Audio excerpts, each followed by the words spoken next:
Hello, everybody. We are live.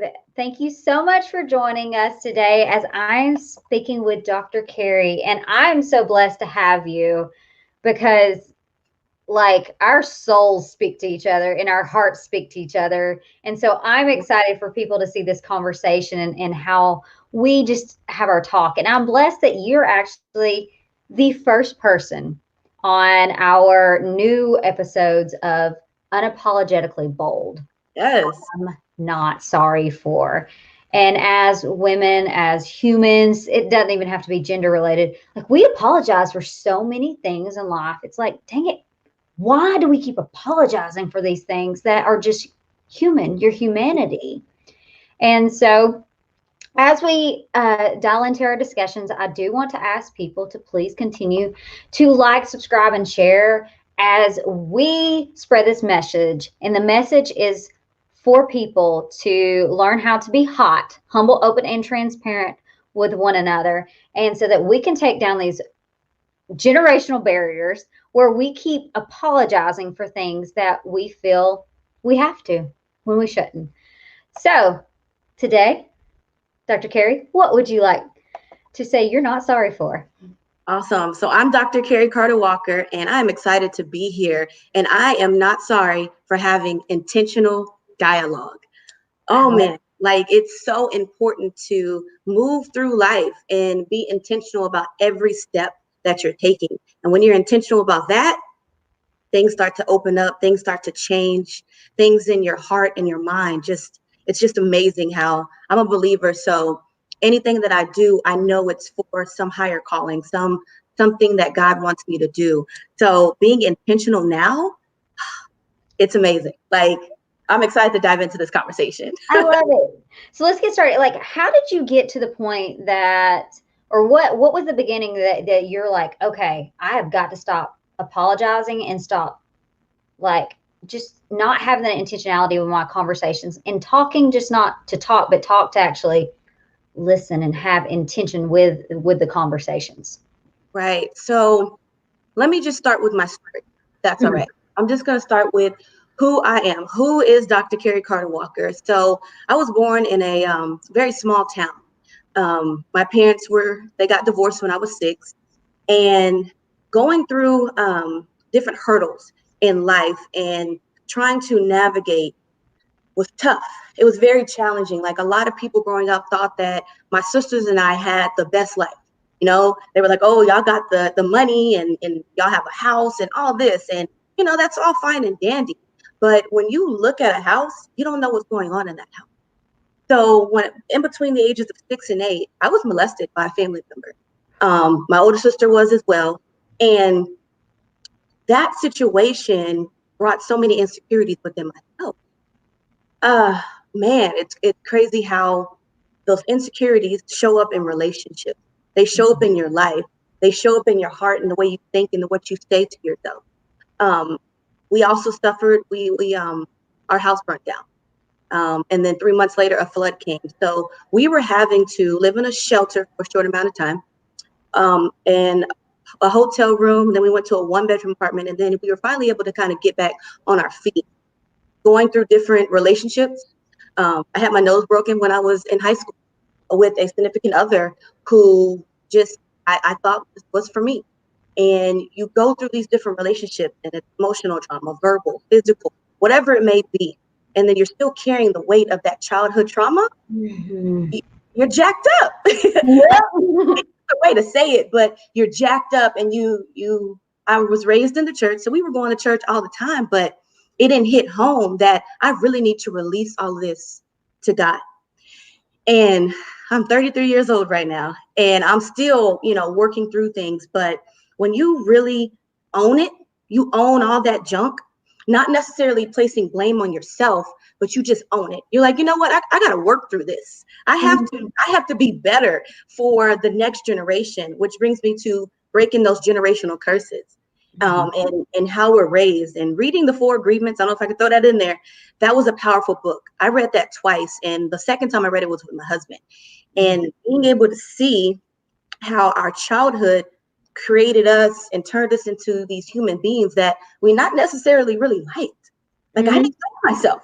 I didn't love myself. And it was showing up in relationships. It was showing up in my self-talk, and being able to go through therapy, go through trauma therapy, go through marital counseling, and just really start getting back to who I am.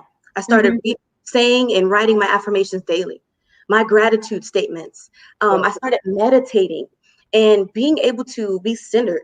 Like right when I wake up, that's what I do. Like I get centered, I get focused for my day so that I can go through life being a better person. Now, of course, you're going to be discouraged and those days are going to come. That's just natural because we're flesh. We're humans. We're going to have those experiences. But if you're not doing that in the morning to like get you to, get up and get moving, I feel sorry for some people that haven't gotten that yet. So my whole purpose in life is just to help young women, men. I didn't even realize how many men actually like listen and watch my videos that I post, but it's just about finding who you are and start speaking life into your situation and not letting your past dictate who you are, but let it define who you are. I love that. And that's my past is defining who I am. And it's showing up each and every day in the communication I'm having and all the different relationships. It's powerful. So yeah. I love that. And the thing is that the beauty of it too, for you to have that intentional dialogue, you first have to have it with yourself first. Because that's the beauty of even why I did a lot of this unapologetically bold, because a lot of people are like, you should be sorry for being a single mom and having a child out of wedlock. Right. I'm like, I'm not. And the reason why is because it put me on the path where I needed to be. Right. It wasn't mine. Yes. Should it have been that? Did it make it more difficult on things? Yes. But I'm not sorry for it because there's so much growth in that aspect of it. So I'm not. Right. But it also allowed me to have that self-awareness and that intentional dialogue with myself to be like, oh, shoot, this happened because you don't love yourself. Yep. So where did that intentional dialogue happen with yourself? And what was probably the first thing you're like, oh, I need to have this conversation within? Right. Oh, man, I can't tell you the exact date or time. I'm not one of those people that writes down like, oh, on this date, like, oh, everything changed. But I can just say that I've had moments in my life that were life-changing moments. And it was waking up and looking in the mirror and be like, you know what, Kerrie? I don't like who I see. I don't like the interactions that you're having. I don't like the weight that you are right now. I was overweight at a time in my life. I had gone through some, like, I just found myself depressed and sad and having breakdown after breakdown. Like my best friend, I love her to death. I had a breakdown one day at her apartment before I went to work. And she has been there like forever. Like I got to give a shout out to my best friend, Lauren. Like she has been the most incredible person in my life, aside from my husband, of course. But when you get that friend that's ride or die for you and see you at your lowest and will lift you up no matter what, oh, that's like no other. And being able to know I'm the one that's going to break these generational curses in my family. I don't think my sisters understand, but my older sister, she has 3 kids. She's a single mom. My younger sister, she actually lost her husband 5 years ago in a car accident. Very devastating. Like, like just life-changing moments in your life and realizing that you have to be a better person so that you can support your sisters. You can be the one that's gonna be like, no, y'all, we got to get our stuff together. We have a higher calling. And when I had that moment, when I looked at myself in that mirror and I said, this is not you. This is not the life God has for you. He doesn't want you walking around broke, defeated, feeling down. When I had that moment, oh, everything changed. And when I say everything started to change. Oh. And I love the aspect of it. It's the lack of a victim mentality that sometimes that we can harness ourselves in. Because I remember it vividly that I was actually at a funeral. And this guy said to me, I was pregnant. I was 7 months pregnant. He's like, oh, your life's over. Just might as well kiss it goodbye to your kids. I'm like, oh, okay. Okay. I don't know how to take this. But the aspect of it is that transformation came through that. And I had so many people to help me bring me out. Yeah. Where at that moment, it could have been a victim mentality. Yeah. I could have went downhill and I could have owned that dialogue that was said to me. Right. But being intentional with your dialogue too, I believe on the other aspect, it's about receiving, intentionally receiving what dialogue that lifts you up. So what are some of the, you talk about affirmations, what are some of the big affirmations that you've learned to say to yourself, or some of the techniques that you've learned to do to be able to receive the correct dialogue and be intentional with receiving it, but also saying it? So I was a part of this like this business, and they actually introduced it to me. I had never known about affirmations and gratitude statements. And all of a sudden they were like, yeah, like just get a journal and write down, I'm beautiful. If you don't feel like you're beautiful, if you don't feel like you're confident enough, write down I'm confident. It's almost like the word believe. You have to continue to lie to yourself in order to really believe in yourself. And so those affirmations, like I was literally writing them down, like, I really don't believe I'm beautiful. I really don't believe that I'm confident. But after doing that for so often, I started to believe it. And now I literally have the confidence I need to Mm-hmm.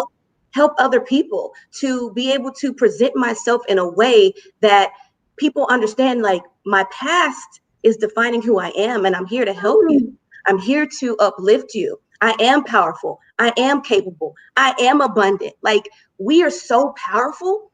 Like, when you understand, like, the power that God puts in you, oh, things change. Things Mm-hmm. change forever. Like we were talking about earlier, there's people that go through life with that weight on them, and they don't know how to release it.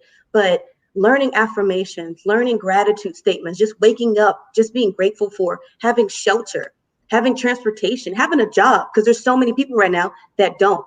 Even during this COVID, like, there's so many people that are struggling, but you have to be grateful for just the small things. Mm-hmm. And just go through life realizing, like, what, God's got me. God's got my back. And so I read every morning as well. I use the Bible app. I do different plans in there, and that's been life changing. And meditating has been life changing. So affirmations are powerful. If you have never done them, you need to do them. I actually even wrote a workbook that has affirmations and gratitude statements and things that people can do to figure out what their purpose is in life. So that's what my purpose is. Like, let's get these affirmations in. I love it. And we'll put a link of that too in the comments, but we'll also put it on the podcast. We'll put it on the information as well. And the thing that I like about that too is, one, I found, so I have a background in exercise and health science, master's in it, physiology and how the body works. Nice. One thing that always frustrated me was one of the Bible verses. It was talking about, like, hey, don't care about your looks, really. It's just about what's in your mind. And the thing that really got to me is I was doing research on this because I like to look at the science behind everything, because in the irony is it always gets backed up with principles of my faith.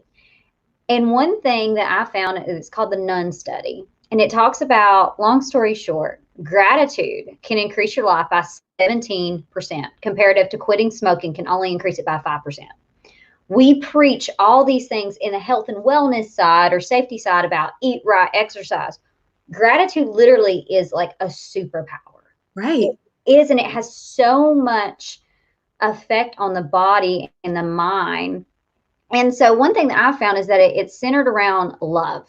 And for us, love is to be patient, kind, honest, and understanding, and not boasting of ill will.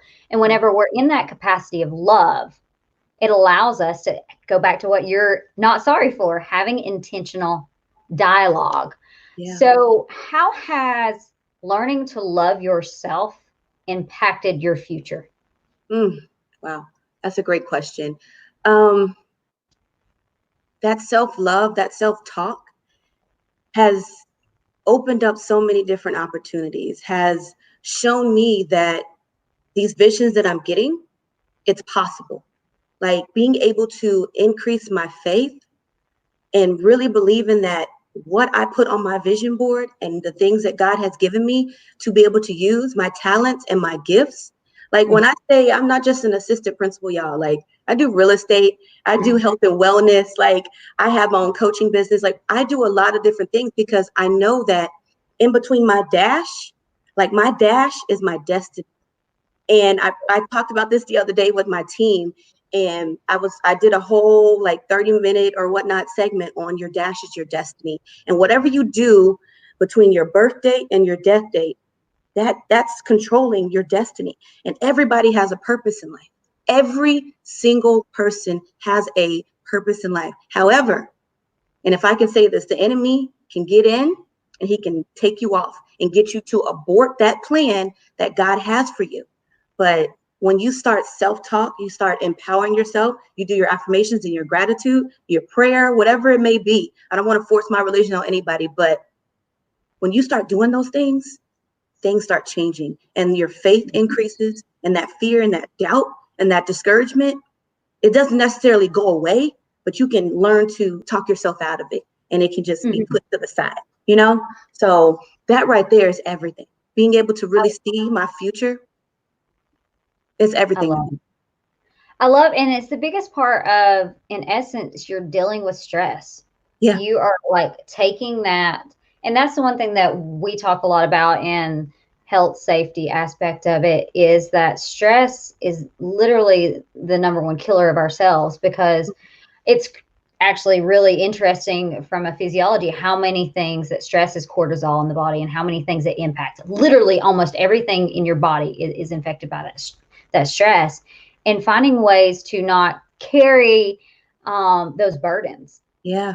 Finding ways to release them. So if you could tell anybody, if you could speak to somebody like right now that is in later in their years, and what would you tell them to be like on the aspect of starting and having intentional dialogue with themselves, so that, but then also with others about who they are? It just came to me. Forgive yourself. Like that's the biggest thing, is just forgive yourself. Like you might be ashamed of something that you might have done, but the first step, like I said earlier, is owning it. When you own it, you can forgive yourself. And then whatever comes next, comes next. But that's the first step. Just say, you know what? Hey, Kerrie, I forgive you for everything. I'm learning like now through one of my coaches is just to put your hand over your heart and say, I love you and I'm sorry. I love you and I'm sorry. And I do it with my mind too. Like, I love you and I'm sorry. And once you can do that and you can forgive yourself, that weight starts to be broken down. And then you can start walking in your purpose. So yeah, just forgive that. And that, it's so true though. It is, because I want to say that was probably my biggest times, is where I'm like, oh, I'm forgiven. Like I can do that. Like I can release this. And I was telling you earlier about this, that my son, we were talking about something, and talking about the weight that we have, and he's really into like Greek mythology and learning a lot of, he just loves that aspect of it. So his thing is Percy Jackson right now. And one of them he's talking about is, apparently his name's Atlas. I don't know him, but one of them, he carries the weight of the sky on his shoulders. And how many of us carry weights that just need to be released? And like, even if you don't have faith in a God or whatever it may be, you can still have forgiveness. Like you can still, in the power of it. I've told this story openly, that my husband, I could see whenever we were in our engagement phase, that there were some things that he needed to forgive his father. And I gave him back his ring. And I said, I'm not marrying you. I was like, you have got to learn to forgive yourself, but also forgive your father for the sins that he has done, because it was generational. He knows it. Yeah.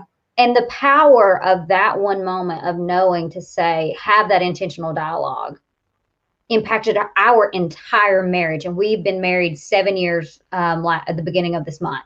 Yeah. And so the impact of doing something downstream, whenever you feel like it's just like maybe a red flag or maybe something, the power of forgiveness is ultimate.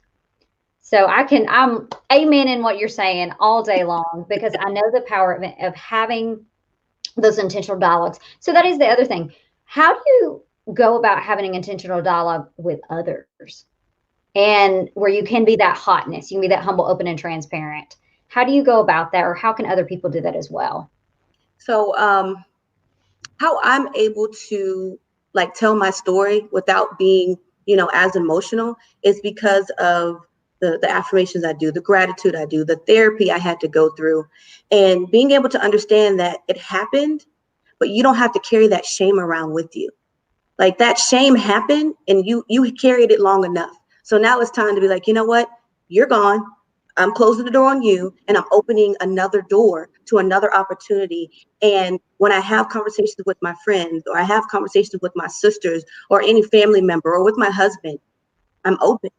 I'm humble because I know that the story God is creating for me is all for him.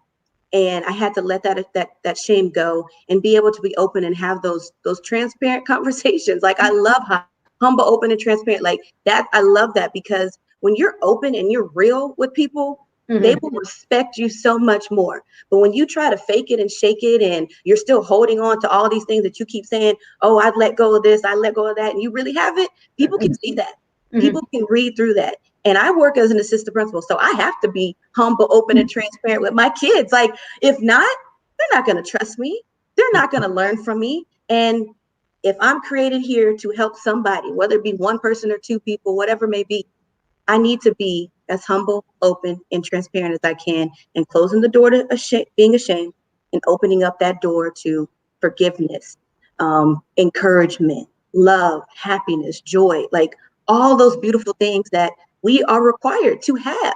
We are supposed to have those things in our lives, but so many people think they don't deserve it. But I'm here to tell you, you deserve it.